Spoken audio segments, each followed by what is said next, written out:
నాయకుల్ని కార్యకర్తల్ని నిలదీయవలసిందిగా నల్గొండ జిల్లా ప్రజలకు మేము పిలుపునిస్తా ఉన్నాం. అదేవిధంగా మరి నల్గొండ జిల్లా అంటేనే ఒకప్పుడు నీళ్ల కోసం కటకటలాడినటువంటి జిల్లా. అందుకనే కేసీఆర్ గారు బాగా ప్రేమతోని ఎస్ఎల్బీసీ అయితే ఏంటిది, మన దగ్గర ఇక్కడ బస్వాపూర్ అయితేనేమిటి, గంధమల్ల అయితేనేమిటి, అన్నిటి మీద కూడా ప్రత్యేక శ్రద్ధ పెట్టి మరి ఆనాడు ప్లాన్ చేసుకోవడం జరిగింది. చాలా పనులు ముందుకు పోయినాయి, ఇంకా కొన్ని కొనసాగుతూ ఉన్నాయి. వీటన్నిటిని కూడా ఎటువంటి పక్షపాతం లేకుండా నీటి ప్రాజెక్టులన్నీ కూడా త్వరితగతిన పూర్తి చేయాలని చెప్పి ఉత్తమ్ కుమార్ రెడ్డి గారిని మేము డిమాండ్ చేస్తూ ఉన్నాం. అదేవిధంగా రాష్ట్ర ముఖ్యమంత్రి గారిని మేము సూటిగా నల్గొండ గడ్డ నుండి ప్రశ్నిస్తూ ఉన్నాం. నల్గొండలో నాగార్జున సాగర్ ఉంటే మరి నాగార్జున సాగర్ 10 ఏళ్ళు కేసీఆర్ గారి దగ్గర ఉన్నప్పుడు left canal, right canal, head regulator అన్నీ కూడా తెలంగాణ ప్రభుత్వమే మేనేజ్ చేసింది. అందుకోసమే ఎటువంటి ఇబ్బంది లేకుండా నాగార్జున సాగర్లో ఎడమ కాలువ నుండి నల్గొండ రైతాంగానికి అంతటికి కూడా మంచిగా 10 ఏళ్ళు నీళ్ళు వచ్చినాయి. ఇవాళ మీరు గత సంవత్సరం నుంచి మీ చేతిలో ప్రాజెక్టు లేదు, కేంద్ర బలగాల కంట్రోల్లోకి వెళ్ళిపోయింది ప్రాజెక్టు.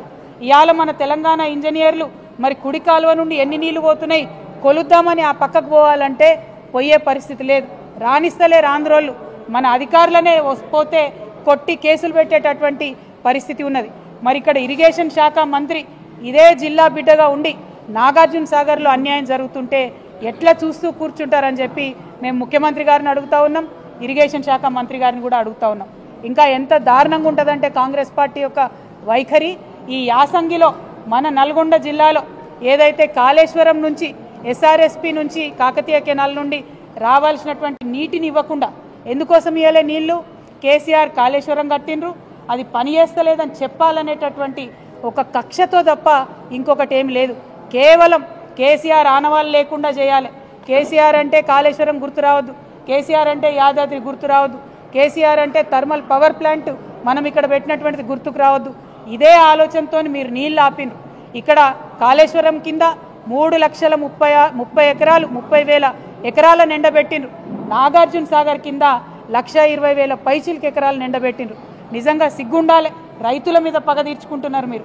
కేసీఆర్ గారిని ఏమి చేయలేక, బీఆర్ఎస్ పార్టీని రాజకీయంగా ఎదుర్కోలేక నల్గొండ రైతాంగం మీద కోపం చూపిస్తున్నటువంటి కాంగ్రెస్ పార్టీ వైఖరిని ఖండిస్తూ ఉన్నాం. ఈసారి అట్లా చేయొద్దు.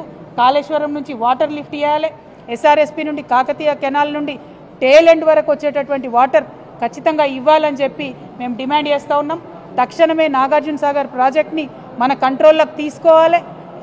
లెఫ్ట్ నుంచి వచ్చే లెఫ్ట్ కాలువ నుండి వచ్చేటటువంటి నీటిని కూడా మన జిల్లాకు వచ్చేలాగా ప్రయత్నం చేయాలని కూడా ఉత్తమ్ కుమార్ రెడ్డి గారిని మేము డిమాండ్ చేస్తూ ఉన్నాం. మరి కేసీఆర్ అంటేనే కాలువలు, చెరువులు, రిజర్వాయర్లని ఒకప్పుడు చెప్పుకున్నాం మనం.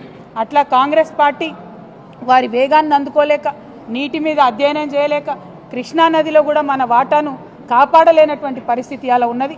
కాబట్టి నల్గొండలో ఉన్నటువంటి మేధావులకు, విద్యార్థులకు, రైతన్నలకు నేను విజ్ఞప్తి చేస్తూ ఉన్నాను, కృష్ణా ట్రిబ్యునల్లో వాదనలు సరిగ్గా కాంగ్రెస్ పార్టీ వినిపించలేకపోతా ఉంది. మీరందరూ కూడా ఒత్తిడి పెంచాలి, ఉత్తమ్ కుమార్ రెడ్డి గారిని వాదనలు సరిగ్గా వినిపించాలని చెప్పి ప్రభుత్వం మీద ఒత్తిడి పెంచాలి. ఎట్ ద సేమ్ టైం మన హక్కుగా మనకు రావాల్సినటువంటి రేషన్ కార్డులు కావచ్చు, వాళ్ళు వాగ్దానాలు ఇచ్చినటువంటి ఏ పథకాలైనా వాటి అమలు కోసం ప్రయత్నం చేయాలి. ఇక చివరిగా మా నల్గొండ ఆడబిడ్డలకు నేను విజ్ఞప్తి చేస్తూ ఉన్నాను, మనకు ఈ కాంగ్రెస్ ప్రభుత్వం వచ్చినప్పటి నుంచి ఆడబిడ్డలకు ఇచ్చిన ఏ ఒక్క వాగ్దానాన్ని కూడా పూర్తి చేయలేదు. అది పెన్షన్ పెంచుతామన్నారు, పెంచలేదు. ఇప్పటికి కూడా గదే కేసీఆర్ పెన్షన్ పాత పైసలే 2,000 నెలకు వస్తున్నాయి తప్పితే తాత అవ్వలకు కొత్తగా పైసలు వస్తలేవు. మాకు బీడీ కార్మికులు ఉంటే వాళ్ళకు పైసలు వస్తలేవు. 18 ఏళ్ళు దాటినటువంటి విద్యార్థులు ఉంటే స్కూటీలు ఇస్తామన్నారు, అవి వస్తలేవు. మా ఆడబిడ్డలకు 2,500 రూపాయలు ఇస్తామన్నారు నెలకు, అవి వస్తలేవు. మరి ఈ విషయంలో ఆడబిడ్డలందరూ కూడా ఆలోచన చేయాలి, పెద్ద ఎత్తున దీని మీద ఉద్యమం చేయాలని చెప్పి నేను మా ఆడబిడ్డలందరినీ కూడా రిక్వెస్ట్ చేస్తూ ఉన్నాను. మరి పథకాలు వాళ్ళు ఇచ్చినామని చెప్పేటటువంటివి కూడా అక్క చెప్తున్నట్టుగా గ్యాస్ పథకం కావచ్చు, విద్యుత్కి సంబంధించినటువంటి సబ్సిడీ కావచ్చు, ఏవైనా కూడా అరకొరగానే అందుతున్నాయి తప్పితే కడుపు నిండా అందుతలేవు. కడుపు నిండా అన్నం పెట్టాలి, కడుపు నిండా ప్రజలకు సంక్షేమ పథకాలు ఇవ్వాలన్నది కేసీఆర్ గారి ఆలోచన అయితే, కోతలు ఎట్లా పెట్టాలనేటటువంటిది కాంగ్రెస్ పార్టీ ఆలోచనగా కొనసాగుతున్నది. కాబట్టి మీ అందరిని నేను రిక్వెస్ట్ చేస్తూ ఉన్నా, కాంగ్రెస్ పార్టీ నాయకులు ఊర్లలోకి వస్తే మా ఆడబిడ్డలు అడగండి, మా కేసీఆర్ కిట్ ఎటుపోయింది, కళ్యాణ లక్ష్మితోని 1,00,000 రూపాయలతో పాటు తులం బంగారం ఇస్తా అన్నారు, మరి అది ఎప్పుడు ఇస్తారని చెప్పి ప్రశ్నించి నిలదీసి నల్గొండ బిడ్డలు రాజకీయ చైతన్యాన్ని ప్రదర్శించాలని చెప్పి నేను మీ అందరినీ కూడా కోరుతా ఉన్నాను. మరి చెప్పుకుంటూ పోతే అనేక